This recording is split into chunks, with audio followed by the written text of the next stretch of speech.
नाज़रीन अस्सलाम वालेकुम। सियासत टीवी के खुसूसी प्रोग्राम ब्रेकिंग न्यूज़ में आपका खैर मकदम है। मैं मोहम्मद रियाज अहमद और मेरे साथी अशर यासिर अहम खबरें लिए आपके सामने हाजिर हुए हैं। बहरहाल नाज़रीन, जहाँ तक ब्रेकिंग न्यूज़ का सवाल है तो आपको बता दें कि G7 इजलास में हिंदुस्तान को मद्दू नहीं किया गया और इस सिलसिले में कांग्रेस ने शदीद नाराज़गी का इजहार किया है और उसके तर्जुमान जय राम रमेश का एक बयान आया है। ये तो ब्रेकिंग न्यूज़ है। इसके अलावा सबसे अहम खबर जो वहाँ आपको सुनाने वाले हैं वो ये है कि आज हज का जो रुकन आज़म है वो खूब अरफात अदा किया जाएगा और वहाँ पर जो मीना से आज़मीन जमा थे, कल मीना में यूम तराविया था और उसके बाद आज़मीन आज फजर के साथ ही यानी अरफात के लिए रवाना हो गए। तो बहरहाल आज वहाँ यूम अरफा है और वहाँ पर आज़मीन खुतबा सुनेंगे और ये सबसे बड़ा रुकन है हज का। और चलते हैं तेलंगाना में आपको बता दें कि इंटरमीडिएट सप्लीमेंट्री इम्तहानात जिसका इनेकाद 29 मई को आखिरी पर्चा था अमल में आया था, उसके नताइज के बारे में हुकूमत ने कहा था, महकमे तालीमात ने, वज़ारत तालीम ने कहा था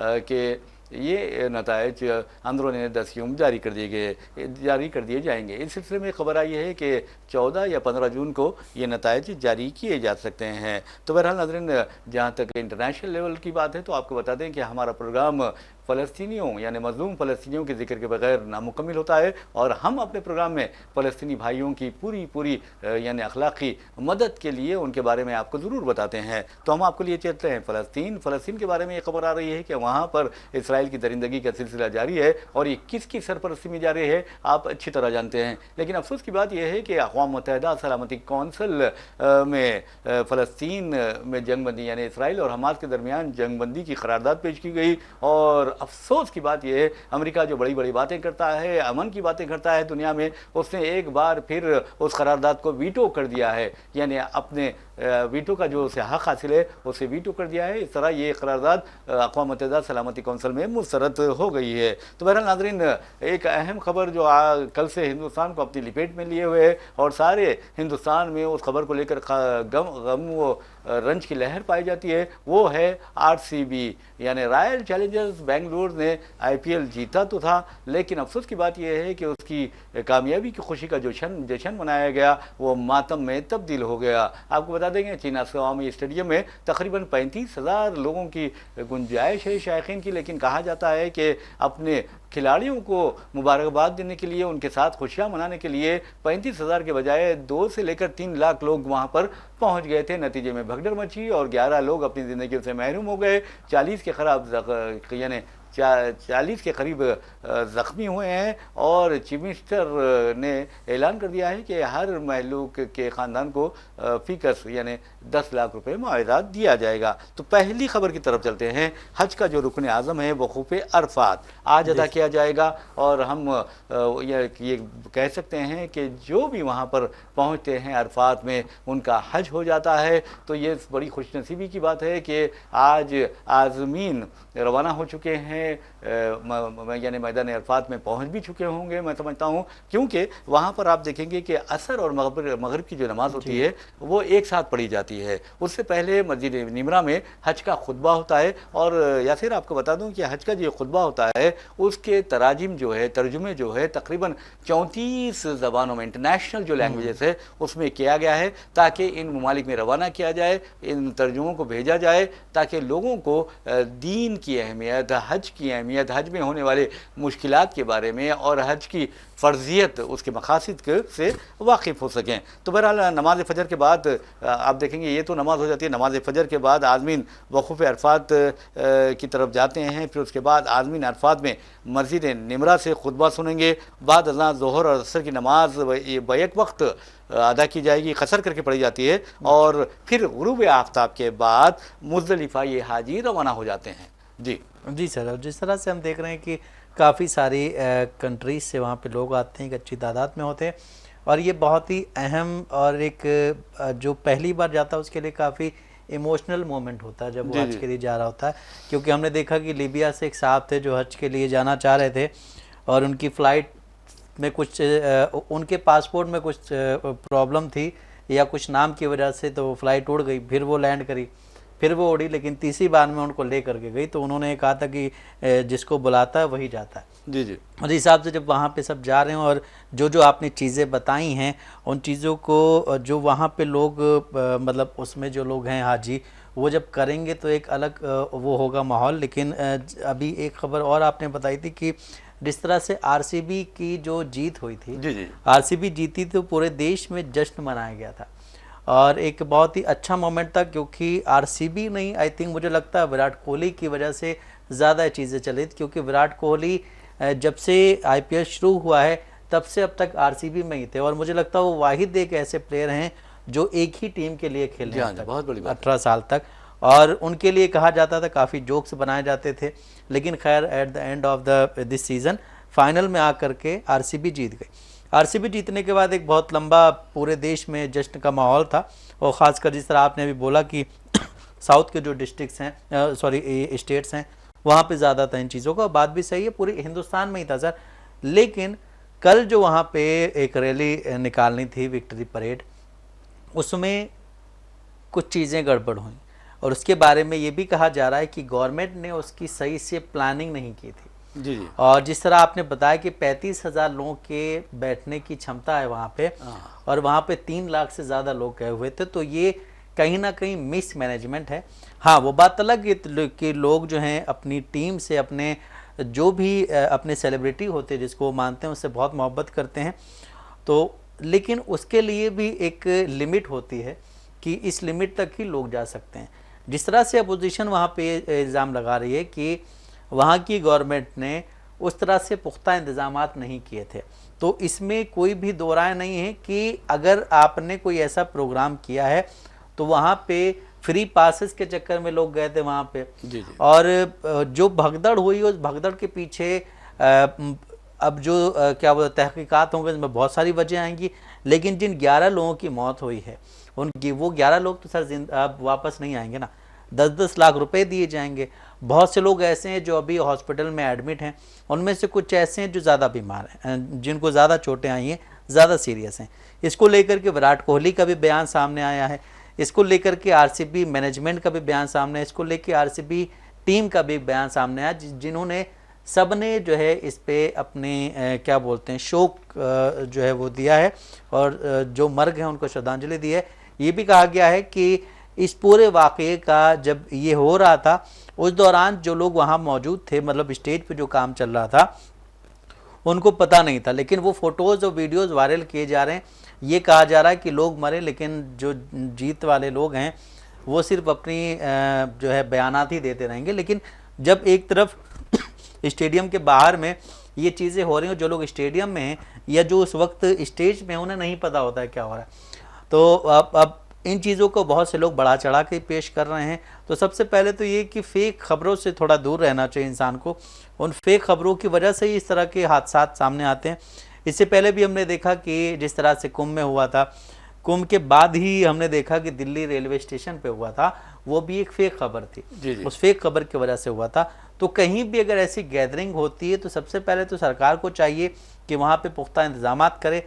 35,000 की अगर वहाँ की क्षमता है तो अगर ज़्यादा भी हो जाए तो 36 हो सकते हैं, लेकिन 3 लाख एक बहुत बड़ा वो होता है, मजमा होता है। और 3 लाख की भीड़ अगर वहाँ पहुँच गई तो जाहिर है कि कुछ या फिर आपके पास इंतजामात अच्छे हों या फिर इस तरह की चीज़ें पेश आती रहेंगी। लेकिन वह अगर बात की जाए बीजेपी की, तो बीजेपी वहाँ पे अपोजिशन पार्टी है और बीजेपी को कर्नाटका में कांग्रेस की गवर्नमेंट आना इतना खल रहा है कि वो हर एक चीज़ को मुद्दा बना रही है।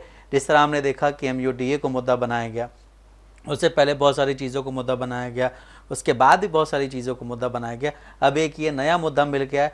अब ये देखना है कि ये इस पे कब तक खेलेंगे। और बीजेपी के बारे में कहा जाता है कि जब भी किसी और स्टेट में इस तरह की कोई घटनाएं होती हैं जहां पे लोगों की मौत हो जाती है, वहां पे बीजेपी उन लाशों पे राजनीति करती है। और ये कोई ढकी छुपी बात नहीं है, अपोजिशन का कहना है। और जो वहाँ पे जो भी अपोजिशन पार्टी होती है, इससे पहले हमने देखा कि जिस तरह से कोलकाता में आरजीकर में जो चीज़ें हुई थी, एक मेडिकल कॉलेज में एक नर्स के साथ रेप और मर्डर हुआ था, उसमें बीजेपी ने बहुत कुछ करा, वहाँ पे बहुत रैलियाँ निकाली। लेकिन वही बीजेपी के राज में मध्य प्रदेश में अभी चंद दिनों पहले एक दलित महिला के साथ इस तरह की घटना की गई कि वो बताने लायक नहीं है कि उसकी आंतें बाहर आ गई उस जगह से। अफसोस। लेकिन उसके बारे में किसी भी दरबारी मीडिया ने, किसी भी गोदी चैनल ने या किसी भी बीजेपी लीडर ने अब तक कोई जवाब नहीं दिया है।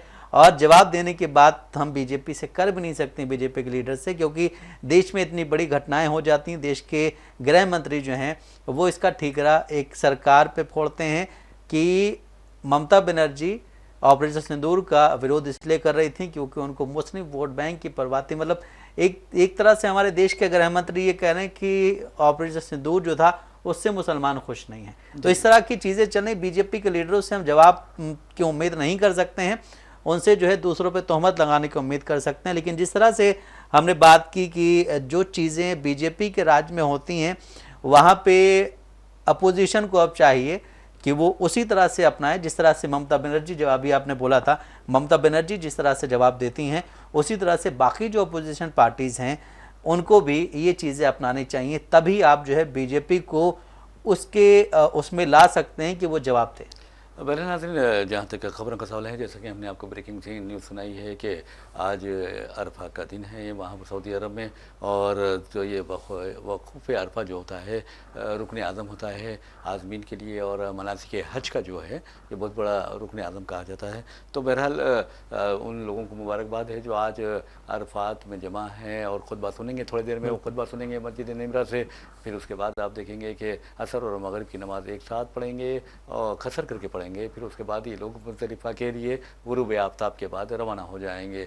तो ये वहाँ के जो मनासिक होते हैं इस कदर दिलचस्प होते हैं, इस कदर रूहानी ताकत लोगों को हासिल होती है। और वैसे भी यासिर आपको बता दूं कि जो उम्रे को जाते हैं या हज को जाते हैं उन्हें बहुत ही सब्र आज़मा लम्हा से गुजरना पड़ता है।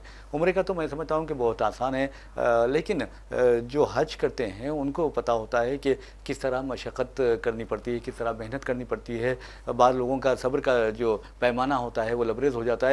लेकिन वहाँ कहा गया है कि आपको मुसीबतों का सामना करना पड़ेगा, मशक्क़त उठानी पड़ेगी, लेकिन अल्लाह के दरबार में आप हज की सादत हासिल कर रहे हैं, ये बहुत बड़ी बात है। तो ऐसे में बहुत ही सब्र तहम्मुल से काम लेना चाहिए। और अल्लाह ने वाज़ेह तौर पर कह दिया है इन्नल्लाह मअस साबिरीन, अल्लाह ताला सब्र करने वालों के साथ है। तो ये चीज़ें बहुत ज़्यादा है। और आपको बता दूं कि दुनिया भर से ये जो इज्तिमा होता है, दुनिया का सबसे बड़ा इज्तिमा होता है, ये मुक़द्दस इज्तिमा है, पाकीज़ा इज्तिमा है। और वहाँ पर आप देखेंगे कि लोग रूहानी जो पाकीज़गी उन्हें हासिल होती है, उनकी ज़हनी पाकीज़गी, जिस्मानी पाकीज़गी का जिस तरह वो मुज़ाहरा करते हैं वो देखने के लायक होता है। और सऊदी हुकूमत तो उनके लिए बहुत ज़्यादा इंतज़ामात करती है। पहले ये होता था कि जहाँ सऊदी जो लोग होते थे वो आज़मीन की मदद के लिए आया करते थे, उनको मशरूबात पेश करते थे, उनकी खातिरदारी करते थे, क्योंकि ये ज़ईफ़ुर रहमान हैं, अल्लाह के मेहमान हैं। उन्हें पानी पेश किया करते थे, उन्हें खाने अनवा व अक़साम के मेवे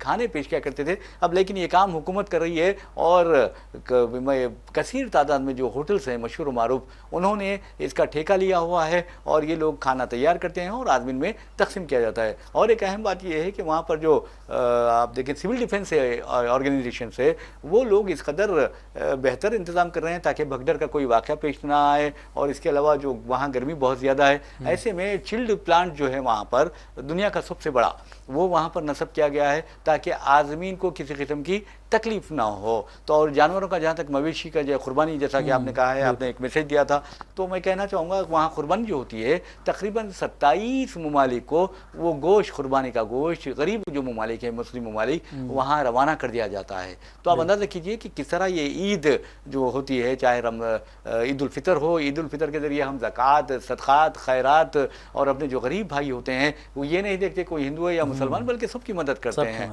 और सबका रिस्क में इजाफा हो जाता है। इसी तरह ईद उल अज़हा जो है उसमें आप देखेंगे कि जब कुर्बानी की जाती है तो गरीबों में एक हिस्सा जो होता है वो गरीबों के लिए होता है, रिश्तेदारों के लिए होता है, खुद अपने लिए होता है। तो यानी नाइंसाफ़ी नहीं की जाती किसी से, सबको तकसीम किया जाता है गोश्त। तो कहने का मतलब ये है कि गरीबों को भी गोश्त खाने का मौका मिल जाता है। अब सऊदी हुकूमत की जानिब से आप अंदाज़ा लगाइए, जो 20 लाख अगर आज़मीन जाते हैं या 30 लाख आज़मीन जाते हैं तो 30 लाख जानवर वहाँ ज़ुबा किए जाते हैं, कुर्बानी दी जाती है। अब उनका जो चिर्म होता है वो अलग निकाल लीजिए, उसकी आमदनी भी गरीब मुल्कों को दी जाती है। फिर आप उसका गोश्त निकालिए तो गोश्त सऊदी अरब में नहीं रखा जाता बल्कि 27 गरीब ममालिक को रवाना कर दिया जाता है। तो ये वहाँ के रूहानी मनाजिर है। तो बहरहाल नाज़रीन, एक और खबर की जानिब चलते हैं। उस खबर का ताल्लुक आपको बता दें कि फ़लस्तीन से है। फ़लस्तीन में दहशतगर्दी कौन कर रहा है और उस दहशतगर्द की सरपरस्ती कौन कर रहा है आप अच्छी तरह जानते हैं। आपको ये भी बता दें कि आज बड़ी अफसोस की बात यह है, अफसोस से कहना पड़ता है कि सलामती कौंसिल के 15 में से 14 अरकान ने एक ऐसी करारदाद पर जिसके तहत ये मुतालबा किया गया था कि फ़लस्तीन और इसराइल के दरमियान जंगबंदी करवाई जाए और उसके हक़ में ये करारदाद पेश की गई थी। और इस करारदाद को 10 ममालिक ने की मदद से अल जज़ायर ने पेश किया था और ये उम्मीद की जा रही थी कि सलामती कौंसिल के जो अरकान हैं इसकी तायद करेंगे और वो उम्मीद पूरी भी हुई। 15 में से 14 अरकान ने तायद की। लेकिन अफसोस की बात यह है, मैं समझता हूँ कि अब जो वीटो पावर का यानी वीटो इख्तियार जो हासिल है अमेरिका को, वो ख़त्म करना चाहिए। अमेरिका ने उसे वीटो कर दिया और ये करारदाद मस्तरद हो गई। अब यहाँ देखिए जमहूरियत का कोई तस्वुर बाकी नहीं रहा। 14 में से 15 तायद कर रहे हैं, लेकिन एक अमेरिका अगर वीटो करता है तो इतनी बुरी हालत हो गई है। ये फ़लस्तीनियों के साथ और इंसानियत के साथ जुल्म है। बिल्कुल सही सर, जुल्म हो रहा है और ये जुल्म जो है अभी ये नहीं पता कब तक चलेगा, लेकिन उसके लिए दुआएं हो रही हैं। लेकिन जब मामला अभी आपने जिस तरह बोला कि 15 में से 14 ने जो है उसकी हिमायत की थी और सिर्फ अमेरिका ने भी एक ऐसा मुल्क है जिसने उसे वीटो कर दिया, वो सारी चीज़ें जो है वो ख़त्म हो गई वहाँ से। जी।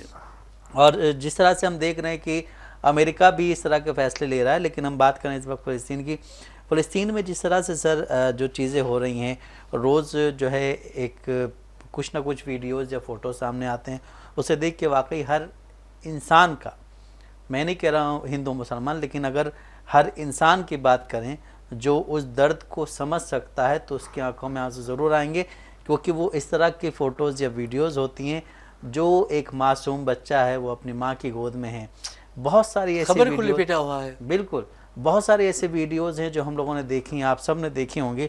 लेकिन मसला ये है कि सर इन चीज़ों पे अगर कोई भी मुस्लिम देश या कोई ताकतवर देश अभी तक इसके सपोर्ट में नहीं आ पाया, और कोई भी जंगबंदी, अभी बीच में एक बार जंगबंदी हुई भी थी, लेकिन उस जंगबंदी को तोड़ते हुए इज़राइल ने फिर से वहाँ पे अटैक किया था।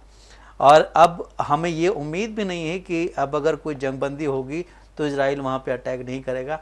इसका सबसे सीधा मसला ये है कि बैठ कर के बातचीत हो, और बेचारे वहाँ के लोग जो है रोज़ जब रात में सोते हैं तो सुबह उनको नहीं पता होता है कि हम उठेंगे कि नहीं उठेंगे, क्योंकि रात में किस वक्त क्या हो जाए कुछ पता नहीं है। कई लोगों की वीडियोस बाहर आई हैं जो तर्जुमा करके हम सब के पास पहुंची हैं। उसमें बहुत कुछ कहा गया, उसमें यह भी कहा गया है कि हम लोग अगर थोड़ा सा भी सोते हैं तो उसमें यही डर खौफ पैदा हो जाता है कि कहीं वहाँ से बम ना आ रहा हो, कहीं वहाँ से रॉकेट ना आ रहा हो। इन चीज़ों पे सर जितने भी देश अपने आप को अमन पसंद कहते हैं उन देशों को भी बात करनी चाहिए। और जिस तरह अभी हमने देखा कि हमारे देश का जो डेलीगेशन है वो गया हुआ था, निशिकांत दुबे एक बीजेपी के लीडर हैं जिन्होंने जो है फ़लस्तीन को लेकर के बहुत बड़ी बातें की थी। क्या हिंदुस्तान में आकर के हमारे देश के प्रधानमंत्री से नहीं कह सकते, जब वो आप वर्ल्ड क्लास के लीडर हैं और आप जा कर के आपकी तो नेतन्याहू से बहुत अच्छी बनती है और ट्रम्प भी आपके दोस्त हैं, तो आप दोनों से बात कर सकते हैं कि एक मुल्क जहाँ पे कितनी ज़्यादा आबादी आपने तबाह कर दी है, घर तबाह हो गए हैं, कितने लोग शहीद हो गए, उनमें बच्चे और महिलाएं बहुत ज़्यादा हैं, और वहाँ के कितने लोग अभी भी हॉस्पिटल में एडमिट्स हैं, और आप जो है उन जो हॉस्पिटल्स हैं वहाँ पे भी अटैक करते हैं। मतलब जो लोग इलाज करा रहे हैं उनको भी आप नहीं बख्श रहे हैं। अरे तो ये है कि खाना जो लेने जाते हैं, इमदाद लेने जाते हैं, उन पर आप बमबारी कर रहे हैं। बताइए, उन पे भी बमबारी करते हैं। और सबसे पहले बीच में तो इमदाद ही नहीं पहुंच पा रही थी। जी। अब तो खैर बहुत सोच लगा कि इमदाद पहुंचने शुरू हुई है तो वहाँ पे वे बमबारी कर रहे हैं। पानी की समस्या इतनी ज़्यादा थी, लोग टेंट में रह रहे हैं, बारिश हो रही है, बारिश की वजह से वहाँ पे जो है माहौल सर्द हुआ जा रहा है, लेकिन उसमें बच्चों को निमोनिया हुआ जा रहा है, उससे बच्चों की मौत हो रही है। इस तरह की चीज़ें अगर आप कर रहे हैं तो आप इसका मतलब आपके अंदर से इंसानियत ख़त्म हो गई है। आप सिर्फ एक ढांचा बन के रह गए हैं और उस ढांचे के ज़रिए आप चल रहे हैं। जब तक चलेंगे तब तक चलेंगे, लेकिन एक दिन वो आएगा जब आपको इन चीज़ों का एहसास होगा कि हम इतने मजबूत थे फिर भी हमने उस मुल्क के लिए, उन लोगों के लिए कुछ नहीं किया जो लोग रात दिन सिर्फ इसी उसमें जी रहे हैं कि क्या पता कब हमारा आखिरी वक्त आ जाए। बहरहाल जहाँ तक फ़लस्तीन का सवाल है, आप देखेंगे गज़ा में जो कुछ भी हो रहा है ये इसराइल की फ़ौजी कार्रवाई नहीं है, बल्कि इसराइल की शैतानियत है। शैतानियत है, और उसकी बिल्कुल। दहशतगर्दी है, और दहशतगर्दी की सरपरस्ती कौन कर रहा है ये आप अच्छी तरह जानते हैं। और अमेरिका को अपनी ज़िम्मेदारी का एहसास होना चाहिए इंसानियत के तहत, दुनिया के तहत, क्योंकि वो दुनिया में अमन की बात करता है। तो फिर इसराइल को दहशतगर्दी की उसने खुली छूट क्यों दे रखी है? इसराइल को वो बम क्यों फराहम कर रहा है? आप अंदाज़ा कीजिए कि 90,000 टन बम अब तक बरसा दिए गए हैं गज़ा पर, जो छोटा सा इलाका है, और आप 23 यानी लाख आप उसकी आबादी है, वहाँ पर अगर आप इस तरह बम बरसाएंगे तो कितनी शर्म की बात है। और बम कौन फराहम कर रहा है? अमेरिका फराहम कर रहा है। हथियार कौन फराहम कर रहा है? अमेरिका फराहम कर रहा है। इसराइल की फंडिंग कौन कर रहा है? अमेरिका कर रहा है। तो फिर ये दहशतगर्दी करने वाला इसराइल अगर जिम्मेदार है तो उसके लिए अमेरिका भी जिम्मेदार है। फ़लस्तीनियों के कत्ल में उसका भी हाथ है, क्योंकि अगर हथियार फराहम कर रहे हैं, उन हथियारों से अगर इसराइल फ़लस्तीनियों का कत्लेआम कर रहा है, उनकी नस्ली तस्हीर कर रहा है, और तो समझिए कि आप भी उसके साथ जिम्मेदार हैं। आपने जो कहा है कि जो शोधा है उनमें ख़वातीन और बच्चों की अक्सरियत है। 70,000 से ज़्यादा अब तक फ़लस्तीनी शहीद हो चुके हैं 7 अक्टूबर 2023 से अब आज की तारीख तक, जबकि 1,20,000 से ज़्यादा लोग ज़ख्मी हुए हैं, जिनमें से 90% मुस्तकिल तौर पर माजूर हो चुके हैं, और गज़ा क़ब्रिस्तान में तब्दील हो चुका है। और आपको यही बता दूं कि गज़ा के जो मलबे तले अब भी हज़ारों की तादाद में लोग दबे हुए हैं, उनकी लाशें दबी हुई हैं। तो आप अंदाज़ा कीजिए कि ये इंसानियत पर एक बदनुमा दाग नहीं तो क्या है जो इसराइल लगा रहा है। इसके अलावा आपको बता दूं कि जहाँ तक इसराइल का सवाल है, इसराइल को रोकने वाला कोई नहीं है। हालांकि वो दरिंदगी की हद कर चुका है, तो इंसानियत को फलांग चुका है, शैतानियत में दाखिल हो चुका है, और शैतानियत की उसकी इस कदर ज़्यादा बढ़ गई है कि वो बच्चों को जानबूझकर निशाना बना रहा है। और आपको ये भी बता दूं कि खुद अक़वाम मुत्तहिदा ने कहा है कि नाक़िस ग़िज़ा का शिकार 14,000 से ज़ायद बच्चे इस फ़लस्तीन में मर सकते हैं, यानी शहीद हो सकते हैं। और जो हामिला ख़वातीन हैं उनकी तादाद फ़िलवक्त फ़लस्तीन में 60,000 ख़वातीन हामिला है, उनकी ज़िंदगियों को भी ख़तरा है, और इसराइल जानबूझकर उन्हें ख़तरे में डाल रहा है ताकि ये नस्ल जो फ़लस्तीनियों की आएगी वो इसराइल के ख़िलाफ़ हथियार उठाएगी, इसराइल के जुल्म के ख़िलाफ़ आवाज़ उठाएगी। उस आवाज़ को बंद करने के लिए वो बच्चों को निशाना बना रहा है, ख़वातीन को निशाना बना रहा है। बिल्कुल सही सर। जिस तरह हम देखते हैं कि बहुत सारे हमारे, जिस तरह हमने अभी बोला कि वीडियोज़ और फ़ोटोज़ आते हैं, जिस तरह आपने अभी बोला कि बहुत सारे लोग अभी भी उन मलबों में दबे हुए हैं, तो वाकई एक मुल्क जो है वो इस तरह से एक किसी को बिल्कुल ख़त्म करने के उसमें लगा हुआ है। और आपने अभी बोला कि जो हामला ख़वातीन या बच्चे हैं उनको ज़्यादा परेशान किया जा रहा है, सबसे ज़्यादा टारगेट उन्हीं को किया जा रहा है, क्योंकि उनको ये डर है। और वही लोग हैं जो अब तक डटे हुए हैं अपने ईमान को लेकर के, अपनी चीज़ों को लेकर के। आप देखिए कि रोज़ वहाँ पे बम विस्फोट हो रहे हैं, रोज़ वहाँ पे जो है रॉकेट गिर रहे हैं, लेकिन उसके बावजूद उन लोगों की हिम्मत को दाद देनी पड़ेगी।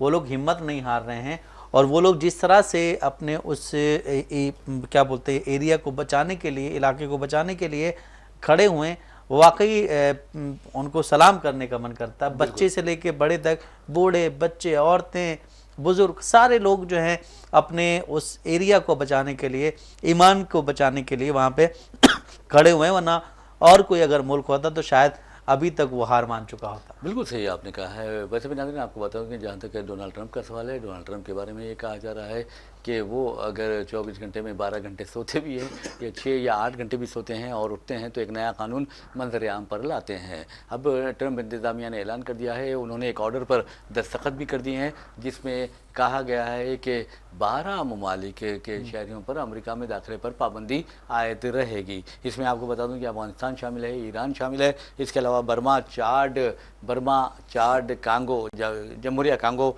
और Eritrea, Haiti, Libya, Somalia, Sudan और यमन भी शामिल है। तो इसमें आप अंदाज़ा कीजिए कि तकरीबन मुस्लिम ममालिक है। तो बहरहाल ट्रंप की अपनी मर्ज़ी, लेकिन एक बात ज़रूर है कि हालिया अर्से के दौरान आपने देखा कि तलबा को भी ट्रंप इंतज़ामिया ने निशाना बनाया। सिर्फ हिंदुस्तानी तलबा को, यानी इंटरनेशनल तलबा को नहीं, बल्कि आप देखेंगे कि सारे आलमी सतह पर जितने भी ममालिक के तलबा वहाँ पर पढ़ते हैं उन्हें निशाना बनाने की कोशिश की है ट्रंप इंतज़ामिया की जानिब से। और ऐसे में ये ऐलान किया गया था कि दुनिया भर में अमरीकी सिफारतखानों में जो इंटरव्यूज़ हो रहे हैं तलबा के, वो मुअत्तल किए जाते हैं उसे रोक दिया जाता है आर्जी तौर पर। तो यानी रीशेड्यूलिंग करने से इनकार कर दिया गया था।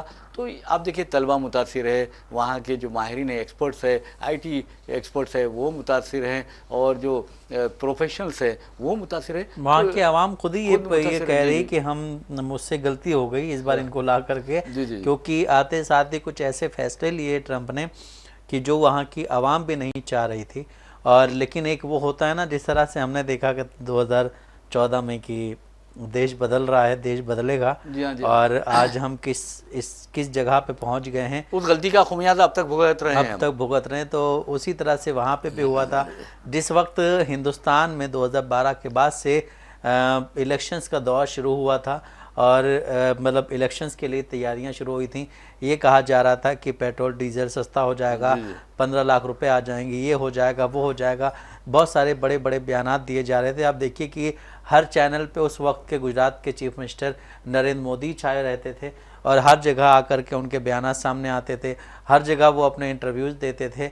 और उसके बाद जब वो सत्ता में आते हैं, सत्ता में आने के बाद आज जो है वो किसी भी चैनल पे इंटरव्यू देने नहीं जाते हैं, ना कोई प्रेस कॉन्फ्रेंस करते हैं, क्योंकि उन्हें पता है कि हमसे अगर सवाल पूछ लिया गया तो मेरे पास कोई आंसर नहीं है। बिल्कुल आपने और सही कहा। अगर ये सवाल कोई ऐसे जर्नलिस्ट ने पूछ लिया जो ईमानदार जर्नलिस्ट हो, क्योंकि तलवे चाटू नहीं है। आजकल जो है जर्नलिस्ट में भी 3 तरह के जर्नलिस्ट पाए जा रहे हैं।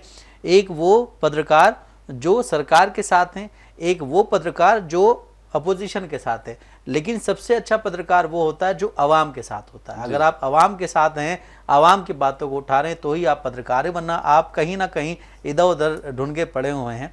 आप पत्रकार जब भी कहलाएंगे जब आप आवाम की आवाज़ उठाएंगे, क्योंकि अगर आप आवाम की आवाज़ उठाएंगे तो आवाम आपको पसंद करेगी, और आप सरकार से सवाल कर सकते हैं, आप अपोजिशन से सवाल कर सकते हैं। यानी आप पैरोकार हैं, बिल्कुल पत्रकार नहीं बल्कि पैरोकार हैं। तो बहरहाल नाज़रीन, आपको बता दूं कि जहाँ तक खबरों का सवाल है, वज़ीर-ए-आज़म नरेंद्र मोदी की सलाहियतों पर अब सवाल उठने लगा है। जैसा कि अशर यासिर ने कहा कि 2014 में वज़ीर-ए-आज़म नरेंद्र मोदी जब चीफ मिनिस्टर थे गुजरात के, वो बड़ी बड़ी बातें कर रहे थे। वो कह रहे थे कि कांग्रेस की हुकूमत में यानी UPA हुकूमत में पेट्रोल और डीजल की कीमतों में इजाफा हो गया है, महंगाई बढ़ गई है, बेरोज़गारी अपने इंतहा को पहुँच चुकी है, यानी जब वो इक़्तिदार में आएंगे तो ये सब का खात्मा कर देंगे। रुपया गिरता है तो हमारे देश का राजा सो रहा होता है, राजा सो रहा होता है, इस तरह की बातें उन्होंने की थी। आज रुपए की क्या हालत है आप डॉलर के मुकाबले में ये देख सकते हैं।